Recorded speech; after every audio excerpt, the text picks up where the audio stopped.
Good morning students. एक बार फिर से आप जुड़ चुके हैं इंडियन हिस्ट्री चैनल के साथ, जिसमें हमने पढ़ना स्टार्ट किया था प्राचीन भारत। और प्राचीन भारत की कड़ियों को स्टार्ट करते करते अब हम लोग पहुंच चुके हैं मौर्योत्तर काल की ओर। और मौर्योत्तर काल में हमने आपको कई राजाओं के बारे में बता दिया, जिसमें कल हमने अपने वीडियो में देखा कि कैसे कैसे कुषाण वंश पनपा होगा, कैसे कैसे कुषाण वंश की प्रारंभ रहा होगा, कहाँ से ये कुषाण वंश आया होगा और कुषाण वंश में किन किन लोगों ने काम किया होगा। जिसमें हमने कल अंतिम में बताया आपको कि सबसे लास्ट में हमने जो इसकी बात कर रहे थे कल के वीडियो में हमने देखा कि कनिष्क एक ऐसा राजा जिसने अपनी 2 राजधानियां बनाई और 2 राजधानियों में उसने क्या क्या काम किए होंगे। आज उसके कार्य को और आगे पढ़ते हुए कनिष्क के चैप्टर को खत्म करेंगे और खत्म करने के बाद प्राचीन भारत के एंडिंग की ओर आगे की ओर बढ़ते हुए चलेंगे। आज की ओर देखेंगे उससे पहले कि हमने कल क्या पढ़ा उस बात पर एक बार फिर से चर्चा करेंगे। कल हमने आपको बताया कि कैसे कैसे चीन में जो यूची कबीला रहा होगा उस पर आक्रमण किया गया, और जब उस पर आक्रमण किया गया होगा तो आक्रमण करने के बाद वो भी मध्य एशिया के मार्ग से भारत की ओर आया होगा। तो एग्जाम में आपसे ये क्वेश्चन पूछा जा सकता है कि इनका जो है आने का मार्ग क्या था, तो आप बताएंगे मध्य एशिया के मार्ग से होते हुए आए होंगे और अफगानिस्तान में आकर रुक गए होंगे। ये अफगानिस्तान में रुकने की आपको मैंने कल वजह बता दी थी, क्या इसकी वजह रही होगी वो हमने कल पढ़ लिया था। अगर बात करें एक बार फिर से हम उस चीज को जो है दोबारा से बात करें तो हमने कल आपको बताया था कि किस तरीके से कुषाण वंश की हम स्टार्टिंग मानते हैं। अगर आपसे पूछ ले जाए कुषाण वंश के बारे में तो आप कैसे बताएंगे कुषाण वंश को, आप देखेंगे यहाँ पर सबसे पहले अगर चर्चा की जाए कुषाण वंश में तो कुषाण वंश में आप देखेंगे कि ये चीन का कबीला रहा होगा। चीन में यूची कबीला रहा होगा, आपका यूची कबीला, और इस कबीले पर आक्रमण हुआ होगा। यूची कबीले पर आक्रमण हुआ और आक्रमण होने के पश्चात ये जब आया होगा तो मध्य एशिया के मार्ग से चलता हुआ भारत की ओर बढ़ा होगा। और पहले भारत में अफगानिस्तान हुआ करता था तो ये अफगानिस्तान तक आएगा, और अफगानिस्तान में भी आने की कल हमने एक वजह बता दी थी। यहाँ पर मैंने बताया था एक पर्वत पाया जाता था, उस पर्वत के एक छोर पर आकर रुक गई। ये पर्वत का नाम था हिंदकुश पर्वत, और हिंदकुश पर्वत पर आकर ये रुक गए होंगे और ये पूरा का पूरा कबीला वहीं रुक गया और वहां पर इन्होंने कुषाण वंश की स्थापना कर दी, जिसे हमने कुषाण वंश बोला। अब आपसे कभी कभी पूछा जा सकता है कि जो कबीला आया होगा उस कबीले का सरदार या राजा कौन था, या कुषाण वंश का संस्थापक किसे मानेंगे आप। तो अगर आपसे पूछ ले तो आप बताएंगे कुजुल कण्फुसियस। क्या बताएंगे? कुजुल कण्फुसियस करके नाम बताएंगे आप। इसका संस्थापक अगर बात करें तो संस्थापक में आप बोलेंगे संस्थापक था इसका कुजुल कण्फुसियस, यानी जो कबीला आया होगा उस कबीले का जो सरदार रहा होगा वो कुजुल कण्फुसियस था। आगे बढ़ते हैं, ये यहीं तक रहा होगा। इसके कार्यों में अगर आपसे पूछा जाए तो इसके कार्यों में आप बताएंगे इसने तांबे के सिक्के चलवाए थे। कल ये बात मैंने आपको बता दी थी, इसने तांबे के सिक्के चलाए। अब क्या होगा, इसका बेटा आगे बढ़ेगा। इसके बेटे का नाम होगा आपका, जिसका बेटे का नाम हमने कल बता दिया था आपको, बिम कण्फुसियस इसके बेटे का नाम होगा। और बिम कण्फुसियस जो होगा आपका, ये आगे की ओर जब बढ़ेगा तो बढ़ने के बाद इस पर्वत को पार करके ये भारत की तरफ को बढ़ेगा। और जब भारत में जो आज वर्तमान में भारत है, ये वर्तमान भारत में आ जाएगा। और वर्तमान में भारत में आने के बाद इस जो वंश चल रहा था आपका कुषाण वंश, इससे जो है और तेजी से आगे विस्तार करेगा, तेजी से फैलाएगा। केवल पिता ने जो है संस्थापक माने जाते हैं, वास्तविक संस्थापक नहीं माना जाता। अगर भारत में संस्थापक बोले तो आपको बिम कण्फुसियस लगाएंगे, और यह वास्तविक संस्थापक पूछ ले कुषाण वंश का तब भी आप बिम कण्फुसियस लगाएंगे। संस्थापक और वास्तविक संस्थापक में क्या अंतर होता है, ये सारी बातें मैंने आपको पिछले वीडियो में कई बार बता चुका हूँ कि क्यों इसे वास्तविक संस्थापक बोला गया होगा। तो ये वास्तविक संस्थापक रहेगा। तो बिम कण्फुसियस को आप बता देंगे ये कौन है, आपका वास्तविक संस्थापक हो जाएगा। इसने क्या करा, इसने अपने पिता के क्षेत्र को आगे बढ़ाया। पिता के क्षेत्र को आगे बढ़ाने का मतलब मैंने आपसे क्या कहा, इसने जैसे कि इसके पिता ने तांबे के सिक्के चलाए थे। अब इसके साथ साथ ये जब भारत में आया होगा तो क्षेत्र में तो वृद्धि करेगा ही करेगा, ये क्षेत्र वृद्धि करेगा, क्योंकि भाई वो पूरा का पूरा क्षेत्र छोड़ के आगे बढ़ गया तो क्षेत्र तो वृद्धि हो गई।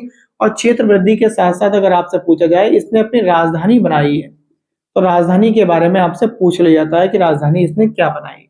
तो राजधानी के बारे में बहुत पूछता है। मैंने आपको कल 2 नाम बताए थे, राजधानी एक ही है बट उसके नाम 2 हैं। जैसे हमने बोला था आपको पुरुषपुर बोला था, इसने अपनी राजधानी पुरुषपुर बनाई। जो पुरुषपुर यानी वर्तमान में इसे बोलते हैं हम पेशावर के नाम से बोलते हैं। तो इसने अपनी राजधानी क्या बनाई, पुरुषपुर या पेशावर बनाई। आपसे पूछी जा सकती है कि पुरुषपुर राजधानी किसने बनाई थी, तो आप तुरंत बता देंगे कुषाण वंश के जो वास्तविक संस्थापक गिनते हैं हम, जिन्हें हम बिम कण्फुसियस बोलते हैं, उसने बनाई होगी। इसके बाद इसका बेटा राजा बनेगा। इसके बाद इसका बेटा राजा बना और इसके बेटे का नाम था कनिष्क, जिसके बारे में हमें आज खूब पढ़ना है कनिष्क के बारे में। तो कनिष्क बना होगा, तो इसने भी सेम अपने पिता की तरह ही क्षेत्र वृद्धि करी है, अपने क्षेत्र में वृद्धि कर ली भाई, ये बात मानी जाएगी। क्योंकि भाई कनिष्क का इतिहास हम बहुत लंबा पढ़ेंगे। साथ साथ इसने क्या करा, इसे बोला जाता है, इसने ना कनिष्क ने इतनी वृद्धि करी कि इसने अंतरराष्ट्रीय सीमाओं को छू लिया। तो इसे अंतरराष्ट्रीय, अगर बात कर ले, आपसे पूछ ले अंतरराष्ट्रीय सीमाओं, सीमा वाला राजा अगर पूछ ले, सीमा वाला राजा करके पूछ ले आपसे, तो आप तुरंत बता देंगे कनिष्क की बात हो रही है यहाँ पर, क्योंकि अंतरराष्ट्रीय सीमाओं तक इसने अपने क्षेत्र का विस्तार किया होगा। ये बात आपको याद हो जानी चाहिए। इसके बाद दूसरा काम अगर देखें तो इसके पिता ने जो है, जो इसका कनिष्क का पिता कौन था, भीमकणिक था, इसने राजधानी बनाई थी अपने फिरोजपुर या पेशावर, एक ही बात है। इसने यानी ये एक राजधानी बनाई थी, बट इसने कनिष्क ने अपनी दो राजधानियां बनाई। तो दोनों राजधानियों को मैंने कल बताया था आपको, दो राजधानी थी इसकी। राजधानी कितनी थी आपकी, दो थी। और दोनों राजधानी में मैंने आपसे बोला कि पहली राजधानी मथुरा को गिन लेते हैं हम, ठीक, और दूसरी राजधानी गिन लेते हैं हम क्या, वही पेशावर, जो इसके पिता ने बनाई थी, पेशावर या फिरोजपुर जिसे हम बोलते हैं। तो राजधानियों की संख्या भी हमें याद हो गई, दो राजधानी बनाई होंगी। फिर इसमें हमने कार्यकल पढ़े थे, जैसे कि मथुरा में हमने इनके 4 कार्य पढ़े थे, जैसे कि इसने स्वयं की मूर्तियां बनवाई, अपने पिता की मूर्तियां बनवाई, बौद्ध धर्म पे मूर्तियां बनवाई, और उसके साथ साथ हिंदू देवी देवताओं की मूर्ति बनवाई। तो अगर आपसे पूछ ले कि सबसे पहले हिंदू देवी देवताओं की मूर्ति किसने बनवाई है, तो मथुरा में बनवाई थी, कनिष्क ने बनवाई है। अपने पिता की या स्वयं की मूर्तियां किसने बनवाई है, तो वो भी कनिष्क ने बनवाई है। और आपसे पूछा जाए कहाँ बनवाई है, तो आप तुरंत बता देंगे मथुरा में बनवाई है। इसके साथ साथ देवी देवताओं के साथ साथ बौद्ध धर्म की मूर्तियां भी मथुरा में पाई जाती हैं और पाई जाती थी। इसका मतलब कनिष्क ने इसमें बौद्ध धर्म के लिए भी काम कराया था। तो ये बात आपको क्लियर हो जानी चाहिए मथुरा के विषय में।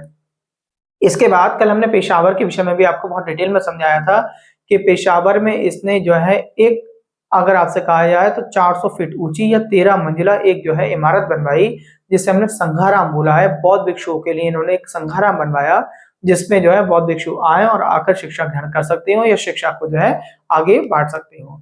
तो बौद्ध अनुयायी के रोकने के लिए एक विहार यानी बौद्ध विहार भी बनवा दिया इन्होंने, जिसका नाम हमने संघाराम बोला। तो ये 4 चीजें आपको मथुरा में याद रखनी है, पेशावर की एक चीज याद रखनी है। ये सारी बातें हमने कल चर्चा कर ली थी। इसके बाद इसने, मैंने आपको बताया था, एक कार्य और किया। कार्य क्या था, इसने सिक्कों पर जो है मूर्तियां बनवाना स्टार्ट कर दी, और सिक्कों पे जो मूर्ति बनवाई उसकी आपकी शैली पूछ लेता है, उसकी कला पूछ लेता है। तो यूनानी कला थी, और यूनानी कला में अगर नाम पूछ ले तो आपको मैंने बताया था चोंगा नाम बताया था इसका, ठीक है। तो सर्वप्रथम सिक्कों पे मूर्तियों की बात आए तो सिक्कों पे मूर्ति की आकृति किसने छपाई है, कनिष्क ने छपाई है। और वो कौन सी जो है कला थी आपकी, यूनानी कला थी। यूनानी कला के नाम पूछे तो आप चोंगा बताएंगे, और चोंगा मैंने इस तरीके से बता दिया था कल, आपको एक सिंबल बना के बताया था, इस तरीके से सिक्कों पर बना हुआ आपने कभी कभी देखा हो। अगर नहीं देखा हो तो आप अगर गूगल वगैरह पर सर्च करेंगे तो आपको चोंगा कला इस तरीके से देखने को मिल जाएगी। ये चित्रकार हुआ करती थी। इसके साथ साथ जब हमने नाम बोला था कल यूनानी, तो यूनानी में हमने आपसे बोला कि यूनान के जो देवता हैं, जो आपसे देवता पूछे जाते हैं, तो आपसे अगर पूछ लिया जाए कि यूनान के जो है प्रसिद्ध देवता कौन से हैं, तो आप बताएंगे अपोलो। ये बात हमने कल आपको सारी क्लियर कर दी थी। इसके बाद लास्ट में चलते चलते हमने बताया था कि इसमें एक ना इनका जो व्यापार चला करता होगा हमारे भारत के साथ में, तो उसका रूट बताया था, उसे सिल्क रूट के नाम से जाना करते थे। क्यों? क्योंकि सिल्क का व्यापार ये भारत के साथ में किया करते थे। तो सिल्क रूट हमने कल बोला था। तो सिल्क रूट अगर कभी भी पूछ लिया आपसे तो आप कनिष्क के समय का है, कुषाण वंश के समय का सिल्क रूट है, और चीन और भारत के बीच की बात होगी यहाँ पर। तो चीन और भारत के 3 मार्ग हैं सिल्क रूट के। आपसे क्वेश्चन बन के पूछा जाता है कि सिल्क रूट कितने हैं, तो सिल्क रूट आप बता देंगे 3 है। कितने हैं सिल्क रूट? 3 है सिल्क रूट। और सिल्क रूट में आपसे पूछा जाए तीनों की कहां पर है, तो तीनों के तीनों चीन और भारत के मध्य में है। खास बात क्या है, एक तो कैस्पियन सागर पर पड़ता है आपका, कैस्पियन सागर, अगर बात करें कैस्पियन सागर हो गया। दूसरा आपका अगर मैं कह दूं काला सागर बोल सकते हैं, काला सागर। और तीसरा हो जाएगा आपका लाल सागर। तो ये आपके 3 रूट पड़ते हैं भारत और चीन के बीच में। अगर आप कैस्पियन सागर के रास्ते से होके आ सकते हैं, या जो है आप काले सागर के रास्ते से होके आ सकते हैं, या लाल सागर के से होते हुए भारत और चीन के बीच का मार्ग पड़ सकता है। आपको ये बात सारी याद कर लेनी है। ये बात आपको याद हो गई होगी। इसके बाद बहुत इंपॉर्टेंट क्वेश्चन पूछता है, जिसके बारे में आज हम अपने लेक्चर में देखेंगे। अगर समय बचा तो चर्चा करेंगे काफी, वरना कल के लेक्चर में पूरा लेक्चर इसी चीज पर हम आपको बताएंगे। जैसे कि अगर हम आपसे कहें कि इसमें पूछा था इसकी कनिष्क की शैली कौन सी थी। कनिष्क 2 शैलियों पर काम किया करता था। एक तो थी आपकी मथुरा शैली, और उसके साथ साथ थी गांधार शैली। तो अगर आपकी शैलियां पूछ ले इसकी कनिष्क की जो शैली कौन सी है, तो दो शैली बताएंगे आप, कौन कौन सी शैली बता देंगे? एक तो गांधार थी आपकी, ठीक है, और एक थी आपकी कौन सी? मथुरा शैली थी। वही गांधार की अगर बात करें, गांधार शैली ना, देखो जब हमने महाजनपद पढ़ाए थे तो हमने अफगानिस्तान और पाकिस्तान वाले इलाके में हमने लेके गए थे कम्बोज और गांधार, ये वहां की शैली है, अफगानिस्तानी शैली में आती है आपकी गांधार शैली। और अगर मथुरा शैली की बात करें तो मथुरा शैली तो आपको अपने नाम से ही पता चला होगा, ये भारतीय शैली की बात हो रही है। इसके दरबार में एक बहुत इंपोर्टेंट व्यक्ति रहा करता था जिसकी बातों को ये बहुत माना करता था कनिष्क के दरबार में। मैं आपको चार बहुत बुद्धिमान व्यक्ति बताऊंगा, इनके अभी चारों आपको पढ़ते पढ़ते सुनते सुनते याद कर लेने हैं। सबसे पहले जिस व्यक्ति की हम बात कर रहे हैं उस व्यक्ति का नाम आप याद कर लो, पार्श्व। तो पार्श्व इसके दरबार में रहा करता था और पार्श्व की बहुत बात माना करते थे कनिष्क, और इनके कहने पर ही, पार्श्व के कहने पर ही इन्होंने चौथी बौद्ध संगति कराई है। ठीक है, तो आपसे बहुत इंपोर्टेंट क्वेश्चन इस तरीके से पूछा जा सकता है कि चौथी बौद्ध संगति किसने कराई? तो कनिष्क बताएंगे आप, और किसके कहने पर कराई है कनिष्क ने, तो ये डीपली हो जाएगा। क्योंकि हम जो किताबों से ना मोटी मोटी लाइनें जब पढ़ाते हैं कि जो है चौथी बौद्ध संगति किसने कराई, तो आपको तुरंत याद हो जाता है कनिष्क ने कराई। कहाँ कराई? कुंडलवन में या कश्मीर में कराई, ये भी याद कर लेते हैं। अब बात आ जाए किसके कहने पर कराई गई है, तो चौथी बौद्ध संगति पार्श्व के कहने में कराई गई है। और पार्श्व किसके दरबार में रहा करते थे? तो आप बता देंगे तुरंत, पार्श्व रहा करते थे कनिष्क के दरबार में। ये बात मैं समझता हूँ आपको याद हो गई होगी, तो मैं यहाँ पे लिख दे रहा हूँ आपको, चौथी बौद्ध संगति के बारे में बता रहा हूँ। चौथी बौद्ध संगति, ठीक, किसके कहने पर हुई है, आपको ये याद रखना है। संगति के बारे में अगर बात करें तो ये हुई है पार्श्व के कहने पर। ठीक है, मैंने कहा है चौथी बौद्ध संगति पार्श्व के कहने पर कनिष्क ने कराई है। आप ये मत समझ आना कि पार्श्व ने कराई है, कि सर ने केवल इतना लिखा और नोट्स बनाते समय आप गलत गलत उतार लें। इसके बाद हमने कल या परसों के वीडियो में चर्चा की थी इस बात की कि 57 BC का जब समय रहा होगा और शक लोग जब यहाँ पे भारत में आए होंगे तो मालवा के क्षेत्र में आके उन्होंने विक्रमादित्य नाम के एक राजा से युद्ध लड़ा होगा, जिसे हमने कहा था मालवा संवत के नाम से जाना गया है वो। ठीक, मालवा संवत के नाम से जाना गया, कृत संवत के नाम से जाना गया। और इसके साथ साथ अगर हम देखें तो विक्रमादित्य से युद्ध कराया, तो इसलिए उसे विक्रमादित्य संवत के नाम से भी जाना जाता है, यानी विक्रम संवत के नाम से भी बोला जाएगा आपका 57 BC के समय को। बट हारे कौन थे? यहाँ पे शक हारे थे। तो बात हुई थी शक संवत चलाने की, बट उस समय शक संवत नहीं चला था। शक संवत चलाने वाला व्यक्ति जो अब आएगा उसका नाम हुआ कनिष्क। वहां बात हो रही थी 57 BC की। 57 BC में तो यानी आप एक संवत विक्रम संवत पढ़ चुके हैं आप। तो विक्रम संवत के बारे में आपसे पूछे तो मैंने आपसे फिर एक बार लिख के बता देता हूं। 57 BC का जब समय रहा होगा तो उस समय विक्रमादित्य का, किसका? विक्रमादित्य का युद्ध हुआ होगा किसके साथ में? शकों के साथ में युद्ध हुआ होगा, और क्षेत्र रहा होगा आपका मालवा का क्षेत्र रहा होगा।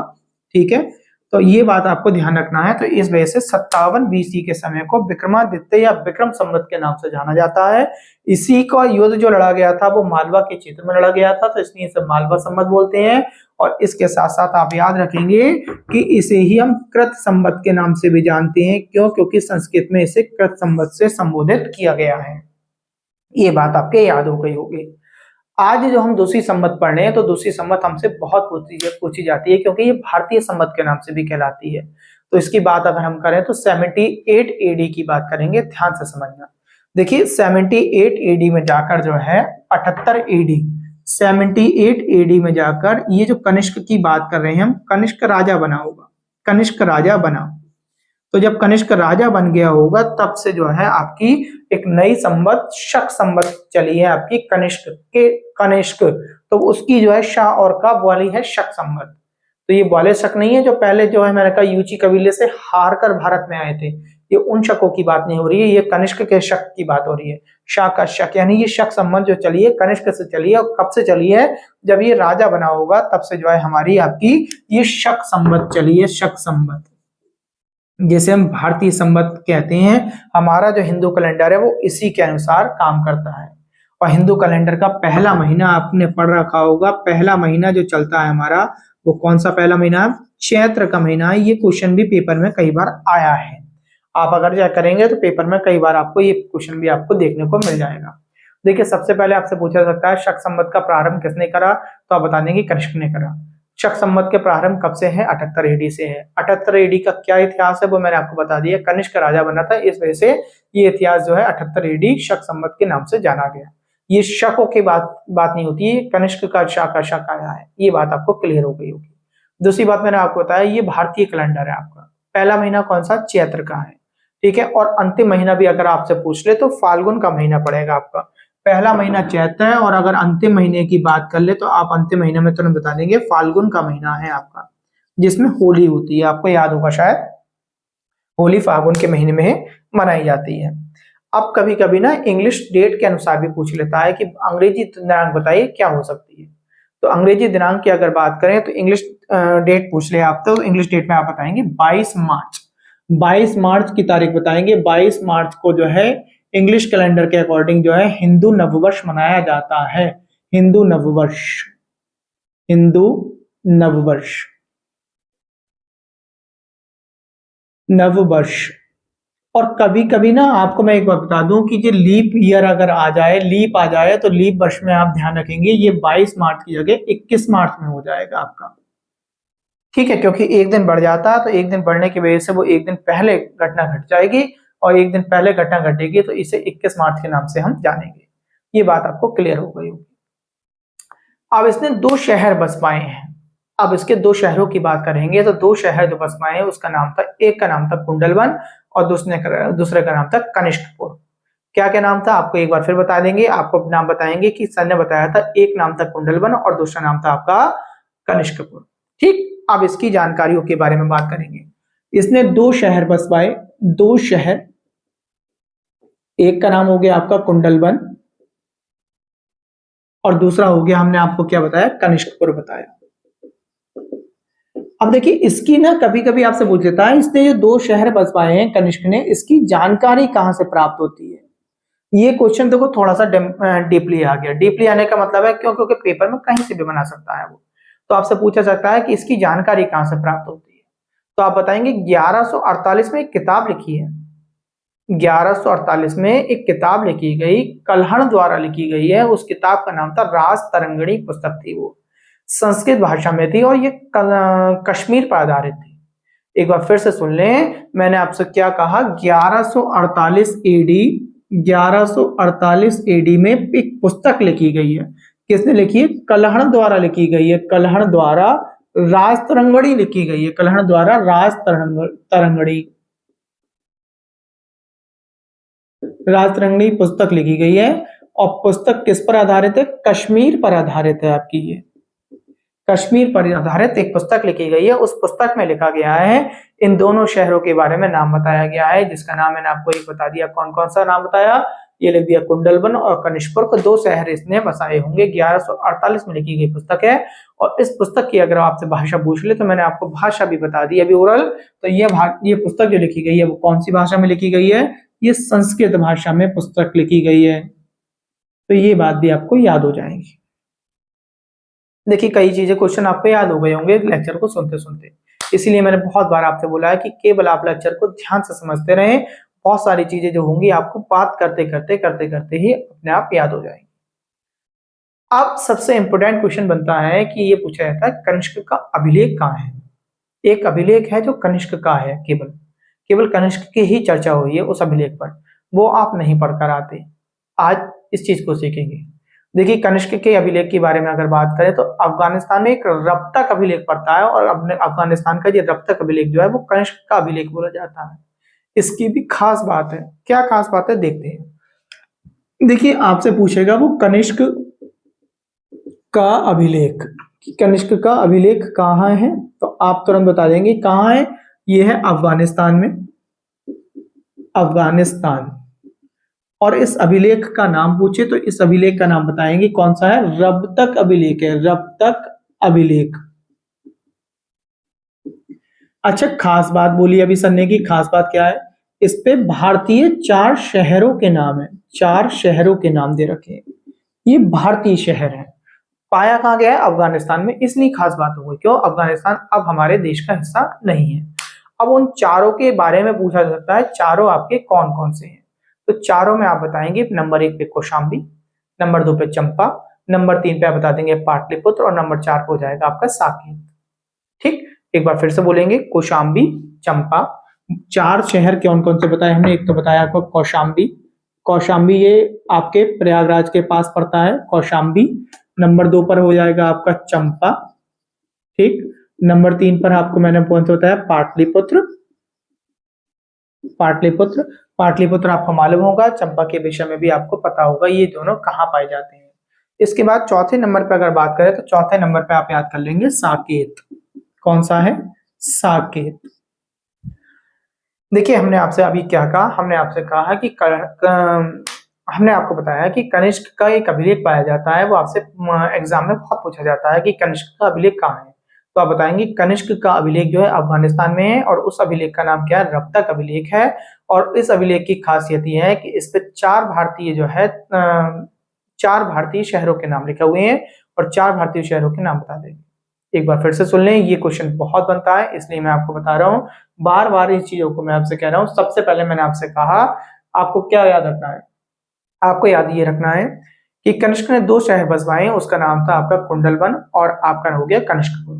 इसकी जानकारी के बारे में पूछेगा कि इसकी जानकारी हमें कहाँ से मिलती है, तो आप बताएंगे 1148 ईडी में कलहण द्वारा एक पुस्तक लिखी गई थी जिसका नाम था राज तड़ंगिणी। और राज तड़ंगिणी की जो भाषा थी वो संस्कृत भाषा थी, और उस पुस्तक में लिखा हुआ है कश्मीर की जानकारी दी गई है, कश्मीर पर आधारित है। और उसी पुस्तक में इन दोनों शहरों के नाम को अंकित किया गया है कि ये जो शहर बसवाए थे किसने बसवाए थे, कनिष्क ने बसवाए होंगे। ये बात आपको याद हो जाएगी। इसके बाद हमने आपको बताया कनिष्क का एक अभिलेख पाया जाता है, वो कहाँ पाया जाता है, तो आप बताएंगे रब्ता का अभिलेख है। और इस अभिलेख पर केवल कनिष्क की चर्चा हुई है, उसके साथ साथ 4 भारतीय शहरों की चर्चा हुई है। और ये अभिलेख अफगानिस्तान में पाया जाता है, और ये 4 शहर जो हैं उनके नाम आपको मैंने लिखकर समझा दिए हैं। नंबर फर्स्ट पे कौशाम्बी हो गया, चंपा हो गया, पाटलिपुत्र हो गया, और आपका साकेत हो गया। ये क्वेश्चन आपका बहुत बनता है, ध्यान रखेंगे। इसके बाद हम क्या पढ़ेंगे उस बात करेंगे। देखिए अब आ जाती है बात इसके दरबार में, मैंने अभी आपसे कहा कि मैं 4 व्यक्तियों के बारे में चर्चा करूंगा। 4 व्यक्ति बहुत बुद्धिमान बोले जाते हैं, 4 व्यक्ति इनमें क्या है, बहुत बुद्धिमान बोले जाएंगे, क्या होगा। उससे पहले अगर एक बात की और चर्चा की जाए तो कनिष्क ने ना पाटलिपुत्र पर आक्रमण किया है, ठीक, ये भी ध्यान रखना। ये पाटलिपुत्र अभी नाम बोला था मैंने, ये बता दूं, कनिष्क ने पाटलिपुत्र पर आक्रमण किया, इस पर पाटलिपुत्र पर। और पाटलिपुत्र पर जब आक्रमण किया होगा तो यहां से ये 3 चीजें जो है जीत कर लेकर आया, 3 चीजें लाया है यहां से। इन 3 चीजों के बारे में आपसे पूछ लेता है। आप पीछे वाली चीजें तो याद रखते हैं, वो सीरिया के राजा के बारे में जो हमने आपको बात बताई थी, वो तो बातें आपको याद हो गई होंगी। उसकी छोटी छोटी रील भी बनाई हमने, रील के जरिए से भी आप लोगों के पास तक चीजों को पहुंचाने की कोशिश करी है हमने। अब 3 चीजें पूछता है, शायद ये नहीं पढ़ पाते, तो कनिष्क का जो है पाटलिपुत्र का आक्रमण पूछा जाता है आपसे कि कनिष्क ने पाटलिपुत्र पर आक्रमण करके कितनी चीजों को जीत कर लाया, तो आप बता देंगे 3 चीजें जीत कर लाया होगा। अब 3 चीजों में क्या लाया, देखो एक तो लिखा है व्यक्ति को, एक व्यक्ति को लेके आया, उसका नाम था, आपने खूब पढ़ा होगा, नाम था उसका अश्वघोष। और बुद्धिमान व्यक्ति को जीत कर लेके आया। तो सबसे पहले अगर कनिष्क की 3 चीजों की बात करें तो पहला व्यक्ति कहां से आया, अश्वघोष आए। अब अश्वघोष इनके दरबार में रहेंगे, ये बहुत सारे काम करेंगे, और ये बुद्धिमान व्यक्ति हैं, बहुत ज्यादा बुद्धिमान व्यक्ति हैं। आप ये बात याद कर लेंगे, बुद्धिमान व्यक्ति।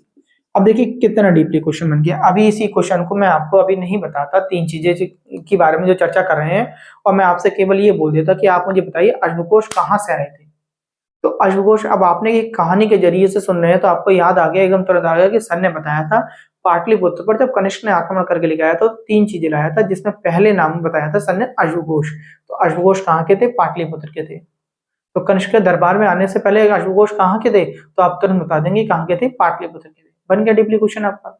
इस तरीके से आपके क्वेश्चन आपके बहुत ज्यादा डीपली बनेंगे।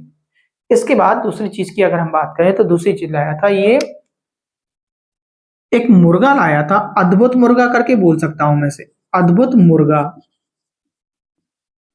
बताइए मुर्गा भी जब मुर्गा ही लेकर आया, जीत कर मुर्गा लेकर आया, तो इससे समझिए कि वाकई में कोई ना कोई अद्भुत रहा होगा, कोई खासियत रही होगी। एक व्यक्ति, एक राजा इतना बड़ा आक्रमण करके गया होगा, अपनी जो है प्रजा में भी हानि करी होगी, वहां की प्रजा को भी खूब मारा होगा। तो ये चलो बुद्धिमान व्यक्ति तो एक बार को ये काम करेगा, बट मुर्गा लाया तो मुर्गे में कोई ना कोई तो खासियत रही होगी।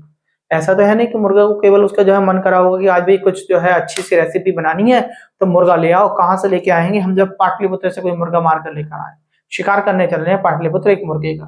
तो ये अद्भुत मुर्गा था। अद्भुत मुर्गे में क्यों, किताबें ये बोलती हैं ये भविष्य बताया करता था, भविष्य बताता था ये। देखिए, क्वेश्चन घुमा के कुछ भी पूछा जा सकता है आपसे, क्वेश्चन घुमा के यही पूछा सकता है, इस अद्भुत मुर्गे के बारे में पूछ ले कि अद्भुत मुर्गा कौन जीत कर लेकर आया, कहाँ से जीत कर लेकर आया। ये आपसे कह सकते हैं कि एक ऐसा जानवर लेकर आया कि जो है वो भविष्य बताया करता था, और वहां पे एग्जाम्पल दे दे, तोता दे दे आपको, उसके साथ साथ मुर्गा दे दे और एक दो एग्जाम्पल और दे दे, तो आपने अगर पढ़ रखा होगा तभी मुर्गे की तरफ को बढ़ेंगे आप, वरना आप सोचेंगे मुर्गा भविष्य नहीं है, ऐसा नहीं हो सकता, आप तोते की तरफ एकदम भाग जाएंगे। हाँ, तोता तो हमने फिल्मों में या कहीं ना कहीं किसी के जरिए से सुन रखा है हमने। और तीसरी चीज, बहुत इंपोर्टेंट चीज के बारे में पूछ लेते हैं कि ये कौन लेकर आया, तो ये जो है कनिष्क पाटलिपुत्र से जीत कर लेकर आया था। तीसरी चीज ये लेकर आया जो भगवान बुद्ध रहे होंगे, बुद्ध का भिक्षा पात्र लेकर आया है, जिसमें ये भिक्षा मांगते होंगे तो भिक्षा पात्र लेकर आया। मैंने आपको खूब बताए थे कि जो है, मैंने आपको चैत्य और ये सब पढ़ाए होंगे, तो मैंने आपको बताया था कि इनकी सबकी चीजों को, वस्तुओं को जो है संभाल कर रखा गया है। तो ये तीसरी चीज पूछ ले, तो तीसरी चीज के बारे में ध्यान रखेंगे। देखिए, मैं आपको गारंटी लेता हूं इस बात की कि अगर आपने इतनी बात सुनी है ध्यान से, तो शुरू से लेके एंड तक जो भी आपने आज के लेक्चर में देखा वो आपको याद हो गया होगा, ऐसा हो ही नहीं सकता आपको याद नहीं। और इन तीनों चीजों के बारे में आप, मैं यह समझता हूँ कि अगर मार्केट में भी जा रहे होंगे और अगर आपसे कोई पूछ ले तो तुरंत बता देंगे हाँ ये तीन चीजें थी, इनके ऊपर आप जब बहुत आसानी से चर्चा कर लेंगे। इसके बाद आगे की बात करेंगे। अगर आगे की बात करें तो हमने कहा था 4 व्यक्तियों की बात करने की बात करी थी, तो इसके दरबार में 4 विद्वान रहा करते थे। तो 4 विद्वानों में तो एक विद्वान तो यही हो गया अश्वघोष। इसकी वजह से मुझे ये पहली स्टोरी आपको सुनानी पड़ी, अश्वघोष कहाँ से आए थे, कैसे जीत के लाए गए थे अश्वघोष को। ठीक है, तो 4 विद्वानों में सबसे पहले तो आप बता देंगे अश्वघोष। और अश्वघोष में देखो, विद्वान करके मैं आपको हेडिंग बना रहा हूं, विद्वान कितने थे, 4 की चर्चा होगी। नंबर फर्स्ट पे मैंने कहा अश्वघोष थे आपके, ये इनके राजकवि थे। कौन थे, राजकवि। तो राजकवि का दर्जा अगर पूछ ले तो आप तुरंत बता देंगे अश्वघोष की बात कर रहे हैं, और सर ने हमारे बताया था कि ये जो है राजकवि रहे होंगे अश्वघोष। और इसके साथ साथ ये चौथी बौद्ध संगति, जब बौद्ध संगति हमने पढ़ाई थी तो उसके जी उपाध्यक्ष रहे थे। ठीक, मैंने आपको बताया था कि अश्वघोष क्या है, चौथी बौद्ध संगति के उपाध्यक्ष हैं। तो आपको मैं इसके साथ साथ लिख दे रहा हूं, अश्वघोष के साथ साथ क्या है, ये 4th बौद्ध संगति जो हुई थी आपकी, 4th बौद्ध संगति उसके उपाध्यक्ष हैं। चलिए, ये बात भी आपके क्लियर हो गई। इसके साथ साथ अश्वघोष से हम एक बात और पढ़ते हैं, हमने देखा एक बुद्ध चरित्र नाम की किताब लिखी गई है, पढ़ी है आपने? नहीं, बुद्ध चरित्र तो नहीं पढ़ी होगी, मगर किताबों में ये जरूर पढ़ा होगा, बुद्ध चरित्र, बुद्ध चरित्र, बुद्ध चरित्र लिखी गई है। तो आप ध्यान रखेंगे, बुद्ध चरित्र पुस्तक भी इन्होंने लिखी थी, अश्वघोष ने, ये बात भी हमें याद हो जाएगी। ठीक, इतनी बात अगर आपको क्लियर हो गई हो तो आगे बढ़ते हैं। इसके बाद नंबर 2, ये पहला व्यक्ति हो गया। नंबर 2 की बात करें तो उसके बारे में आप ध्यान रखेंगे, चरक नाम पढ़ा होगा आपने शायद। चरक इनके दरबार में ही रहा करते थे। ये कौन थे, चिकित्सक थे, आपको ये पता होगी, ये चरक चिकित्सक थे। इन्होंने एक पुस्तक लिखी है जिसका नाम था चरक संहिता। देखिए, कई क्वेश्चन याद हो गए आपको, चरक के बारे में याद हो गया। चरक एक चिकित्सक थे, किसके दरबार में पाया करते थे, कनिष्क के दरबार में पाया करते थे। इन्होंने एक पुस्तक लिखी है जिसका नाम हमने बता दिया आपको, चरक संहिता नाम की पुस्तक बोलती है। इसके बाद बहुत इंपोर्टेंट व्यक्ति के बारे में पूछा जाता है, बहुत ज्यादा इंपोर्टेंट हो जाता है, तो आपसे पूछ लेगा कि तीसरे व्यक्ति, आप ध्यान रखेंगे, तीसरे व्यक्ति का नाम था नागा अर्जुन। क्या नाम था, नागा अर्जुन तीसरे व्यक्ति थे। और नागा अर्जुन की खासियत आपको याद रखनी है। क्या खासियत है नागा अर्जुन की, खासियत यह है ये शून्यवाद के जनक हैं। देखिए, ये क्वेश्चन बनता है आपका, शून्यवाद का जनक कौन है, शून्यवाद का जनक है आपके कौन है, नागा अर्जुन है। पहला क्वेश्चन आपके लिए तैयार हो जाता है, नागा अर्जुन। दूसरी बात करें, दूसरी बात में इन्हें ही बोला जाता है भारत का आइंस्टीन। क्या बोला जाता है इन्हें, भारत का आइंस्टीन भी नागार्जुन को बोला जाता है। आपसे पूछ ले भारत का आइंस्टीन कौन है, तो आप बता देंगे नागार्जुन है। शून्यवाद का जनक कौन है, तो बताएंगे आप नागार्जुन है। तो मैं लिख दे रहा हूं भारत का आइंस्टीन। और इसके बाद मैं आपको बहुत डीपली वाला क्वेश्चन बताने वाला हूं, भारत का आइंस्टीन। क्या डीपली क्वेश्चन है, जरा देखते हैं भैया। क्वेश्चन ये है, आपसे ये पूछा जाता है कि नागार्जुन को भारत का आइंस्टीन किसने कहा है। आगे क्वेश्चन, आपको ये तो पढ़ लेते हैं कि नागार्जुन भारत के आइंस्टीन कहलाते हैं। अगर ये भी पढ़ना है हमें आपको कि नागार्जुन को भारत का आइंस्टीन कहाँ किसने होगा, तो मैडम ब्लास्की ने कहा है। तो मैडम ब्लासबी करके लिखा जाए तो आप तुरंत बता देंगे भारत का आइंस्टीन इन्हें कहने वाली कौन है, मैडम है, मैडम ब्लासविकी। ये विदेशी हैं। मैडम ब्लासविकी ने कहा है इन्हें भारत का आइंस्टीन, और नागार्जुन यानी इसका मतलब हो गया शून्यवाद के जनक। ये बात आपको क्लियर हो गई होगी। ठीक, ये बात क्लियर हो गई। और चौथे व्यक्ति वही हैं जो ऊपर अभी हमने बताया था आपको कि पार्श्व नाम के व्यक्ति हुए हैं, और पार्श्व नाम के व्यक्ति ने ही कहा था कि आप जो है चौथी बौद्ध संगति कराइए। तो आपको अगर नहीं बताया हो तो फिर सुन लो। एक पार्श्व नाम के व्यक्ति इनके यहाँ रहा करते थे, और पार्श्व नाम के व्यक्ति ने की बहुत माना करते थे, और पार्श्व नाम के व्यक्ति ने ही कहा था, देखिए ये लिखा है मैंने, पार्श्व चौथी बौद्ध संगति। ठीक है, तो पार्श्व नाम के व्यक्ति हैं, पार्श्व के कहने पर इन्होंने जो है क्या कराया था, चौथी बौद्ध संगति कराई थी। तो इसके आगे आप अपने आप लिख लेंगे कि चौथी बौद्ध संगति किसने कराई थी, पार्श्व के कहने पर कनिष्क ने कराई थी। ये बात आपको क्लियर हो गई होगी। यहाँ तक आपको क्लियर हो गया होगा। एक बार फिर से हमने जो ध्यान देना है, फोकस देना है आज के लेक्चर पर, इस बात पर देना है। हमने आपको पढ़ाया कि 22 मार्च, सबसे पहले तो इसे तो हमने जो है हटा देते हैं, चलिए यहाँ से आ जाते हैं एक बार फिर से। हमने आपसे बोला था कि 57 बीसी में एक युद्ध लड़ा गया था मालवा के क्षेत्र में। शक जब भारत में आए थे। शक भारत में कहां से आए थे, जब यूची कबीले ने, चीन के यूची कबीले ने शकों पर आक्रमण किया होगा, तो ये वहां से भागकर भारत की ओर आए, अफगानिस्तान के मार्ग से। आपसे ये पूछता है कौन से मार्ग से आए, आप बताएंगे अफगानिस्तान के मार्ग से आए शक। इन्होंने भारत पर आक्रमण किया, मालवा के क्षेत्र में किया होगा, और जब आक्रमण किया तो वहां का राजा विक्रमादित्य था। विक्रमादित्य ने उन्हें हरा दिया और शकों को भगा दिया। इस वजह से वहां से 57 बीसी में विक्रम संवत चालू होती है। मालवा नाम के क्षेत्र में हुआ था ये, तो इसलिए इसी संवत को मालवा संवत के नाम से जानते हैं, और संस्कृत भाषा में इसे कृत संवत के नाम से संबोधित किया गया है। ये सारी बात हमने आपको लिखकर समझा दी। इसके बाद आज हम जब कनिष्क के बारे में पढ़ रहे थे तो हमने एक बार फिर से आपको बताया 78 एडी में कनिष्क राजा बना होगा, और कनिष्क का जो शाह और का है, इस वजह से शक संवत भारतीय कैलेंडर अनुसार चलती है। शक संवत कब चलती है, 78 एडी से प्रारंभ हुई है। और मैंने आपको इसके साथ साथ बता दिया, पहला महीना चैत्र का होता है, अंतिम महीना फागुन का होता है, 22 मार्च को पहला दिन होता है अगर हम बात देखें जो अंग्रेजी कैलेंडर के अनुसार। और अगर लीप वर्ष पड़ जाए तो आपका एक दिन कम हो जाता है, तो 21 मार्च हो जाता है लीप वर्ष को। इसने 2 शहर बसवाए, दोनों शहर हमने आपको पढ़ा दिए, कुंडलबन और कनिष्कपुर बताया आपको हमने। आपसे ये पूछा जाता है कि इसकी जानकारी कहाँ से मिलती है कि ये दोनों शहर कनिष्क द्वारा ही बसाए गए थे, तो इसकी जानकारी आप बताएंगे 1148 एडी में किसके द्वारा, मैंने कहा कल्हड़ द्वारा एक पुस्तक लिखी गई थी, संस्कृत भाषा में पुस्तक थी जिसका नाम राजतरंगिणी था, और ये कश्मीर पर आधारित पुस्तक थी। इन पुस्तक में लिखा हुआ है कि ये दोनों शहर किसके द्वारा बसाए गए हैं, कनिष्क के द्वारा बसाए गए। ये बात क्लियर हो जाती है। इसके बाद बहुत इंपोर्टेंट क्वेश्चन पूछता है आपसे कि कनिष्क का जो है एक अभिलेख पाया जाता है वो कहाँ है, तो आप बताएंगे रप्तक अभिलेख है और अफगानिस्तान में पाया जाता है ये। ठीक है, और कनिष्क का अभिलेख है, और इस अभिलेख की खासियत ये है, इस पे 4 भारतीय शहरों के नाम लिखे गए हैं, और चारों भारतीय शहरों के नाम मैंने अभी आपको पढ़ाए, जिसमें आपको एक कौशाम्बी बताया, पाटलिपुत्र बताया, चंपा बताया, और उसके साथ साथ साकेत बताया। कौशाम्बी, चंपा, पाटलिपुत्र और साकेत आपको मैंने बताया। इसके बाद पाटलिपुत्र का जब जिक्र करा तो हमने आपसे ये भी कहा कि पाटलिपुत्र क्यों विशेष हो जाता है, क्योंकि पाटलिपुत्र पर आक्रमण किया था, किसने किया था, कनिष्क ने।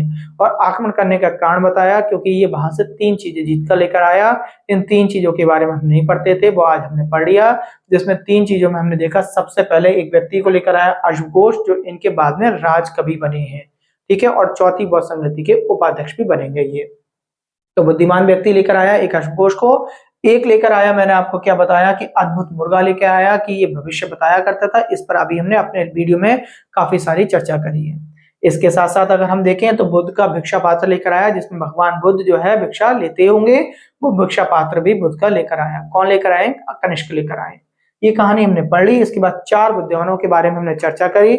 4 विद्वानों में हमने आपको पहले अश्वघोष बताए, इनके राज का भी अभी बोला हमने आपको, चौथी बौद्ध संगति के उपाध्यक्ष रहे थे। ठीक, इसके साथ साथ हमने कहा अश्वघोष ने बुद्धचरित नाम की पुस्तक लिखी है। दूसरा बहुत व्यक्ति पूछा जाता है जिसका नाम चरक था। चरक एक चिकित्सक थे इनके यहाँ, जिन्होंने आपकी चरक संहिता नाम की पुस्तक लिखी है। और चौथे पूछे जाते हैं आपके, तीसरे पूछे जाएंगे नागार्जुन। नागार्जुन भारत में बहुत तेजी से जाने गए विख्यात हैं, जिन्हें हम शून्यवाद का जनक बोलते हैं। इसके साथ साथ भारत का आइंस्टीन भी नागार्जुन को बोला जाता है। और कभी कभी आपसे कह दे कि इन्हें भारत का आइंस्टीन किसने कहा है, तो आप बताएंगे मैडम ब्लासविकी ने इन्हें जो है भारत का आइंस्टीन कहकर पुकारा है। और चौथे व्यक्ति के बारे में हमने कहा जिस व्यक्ति के कहने पर, पार्श्व के कहने पर इन्होंने चौथी बहुत संगति कराई थी, वो इंपोर्टेंट व्यक्ति रहता होगा। ये इनकी अपने दरबार में बहुत ज्यादा माना करते थे। तो पार्श्व के कहने पर चौथी बहुत संगति हुई है, ये क्वेश्चन भी हमने अभी आपको पीछे बता दिया। आपसे ये क्वेश्चन पूछा जा सकता है कि चौथी बहुत संगति किसके कहने पर हुई, तो आप तुरंत बता देंगे पार्श्व के कहने पर चौथी बहुत संगति हुई। मैं आशा करता हूँ वीडियो आपको पसंद आया होगा और पसंद आने के बाद आप इस वीडियो का नोट्स बनाएंगे। वीडियो को आप पहले एक बार पूरा देख लिया करें, उसके बाद दोबारा से नोट्स बनाया करें। शायद ये स्टोरी आपको याद होती जाएंगी। कल हमने आपको चलते चलते कुछ मुद्राओं के बारे में चर्चा की थी। आज हम जो है उन मुद्राओं को अभी इस वीडियो में तो नहीं जोड़े, फिर कल को फिर मुद्राओं का हम एक बार फिर से बताएंगे, जिसमें 3 या 4 मुद्राओं के बारे में हमने चर्चा कर ली थी और 2 या 3 मुद्राएं और बताकर हम सारी मुद्राएं आपको इतिहास में जो मुद्राएं होती हैं, कौन से काल की होती हैं, क्या विशेषता रही होगी, वो आपको समझा देंगे। इसके साथ साथ कल हम पढ़ेंगे गांधार शैली और उसके साथ साथ मथुरा शैली में क्या अंतर है और क्यों शैलियां ये अलग अलग डिवाइड होती हैं। और इन शैलियों को पढ़ने के बाद कनिष्क के जो बाद में उत्तराधिकारी आएंगे उनका इतिहास पढ़ते हुए कनिष्क का भी टाइम पीरियड, इस वंश को भी खत्म करते हुए आगे की ओर बढ़ेंगे। और धीरे धीरे ये जो है आपका इतिहास, जिसे हम प्राचीन इतिहास बोलते हैं, वो खत्म होने को आया। अब आप अपनी किसी भी पुस्तक से जब अपनी पुस्तक खोलें और पुस्तक में से जब देखेंगे तो एक तरफ से जब प्राचीन भारत को पढ़ रहे होंगे और पर पॉइंट वाइज पढ़ते चले जाएं तो आप देखेंगे कि सर ने जो है सारे ही पॉइंट्स करा दिए और हम वाकई में प्राचीन भारत के एंड पर आ गए। अब इसके बाद जब हम स्टार्ट करेंगे तो मध्यकालीन भारत आपको पढ़ाना स्टार्ट करेंगे और मध्यकालीन भारत में वो चीजें पढ़ाएंगे हम आपको कि क्या कारण था मध्यकालीन भारत स्टार्ट होने का और कैसे कैसे हमने किस वंश को अच्छा माना है। ये सारी बातों की हम चर्चा करेंगे। लास्ट में एक बार एक लाइन और फिर से बता देता हूँ कि CTET के आपके फॉर्म ऑनलाइन होने वाले हैं। इसी कारण जो है हम आपको जिस हिसाब से आपको प्राचीन भारत पढ़ाया, आप ये समझ के चलिए हम आपको जो है बाल विकास स्टार्ट करने वाले हैं, CDP स्टार्ट करने वाले हैं। और जब हम स्टार्ट करेंगे तो आपको लगेगा कि शायद सर ने इसे भी बहुत डीपली से पढ़ाने की हमें कोशिश की है और ये सारी चीजें अब हमें याद हो गई हैं। अब हमारे लिए कोई भी एग्जाम निकालना ये इतना हार्ड नहीं होगा, जिन्हें हम याद करने की वजह से बहुत ज्यादा टिपिकल मान लिया करते थे। आज के वीडियो में केवल इतना ही। नमस्कार, धन्यवाद।